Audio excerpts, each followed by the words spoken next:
Au moment où à Bamako, 4 chefs d'État se sont réunis pour essayer de préparer la paix entre l'Algérie et le Maroc, nous sommes retournés à Hassi-Beïda où, pour le moment, on continue à faire la guerre.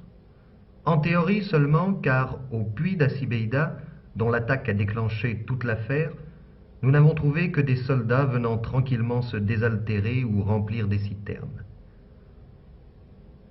Ici, dans le désert, on fait la queue pour remplir une gourde, une bouteille thermos, un casque, pour avoir de l'eau. C'est le problème majeur, celui qui fait gagner ou perdre les batailles. C'est peut-être parce qu'ils étaient très mal ravitaillés en eau que les Algériens ont perdu la bataille d'Hassi-Beïda. Car il est maintenant évident que les Marocains ont gagné la partie. Ici, ce sont les premières lignes marocaines.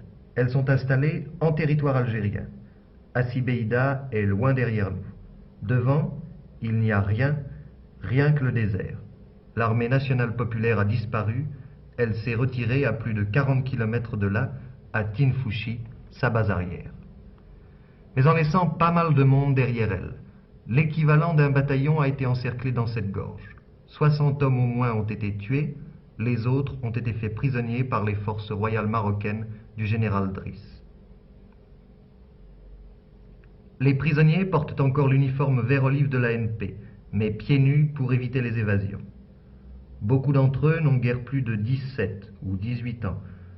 Nous n'avons pas eu l'autorisation de leur parler, mais plusieurs, nous a-t-on dit, venaient de la région de Tiaret. À l'hôpital militaire, nous avons vu d'autres prisonniers algériens, blessés ceux-là. Inquiets, hébétés, certains portent encore sur le visage toutes les souffrances d'un combat qui a été très dur. La bataille d'Hassi-Beïda semble donc terminée, mais peut-être n'est-ce qu'une trêve. Pendant qu'à Bamako on parle paix, dans un nuage de poussière nous avons croisé, en revenant du front, tout un bataillon de Marocains qui y montait en renfort. Ici Michel Colomès, André Renou, Jean-Pierre Bartoletti, depuis Marrakech.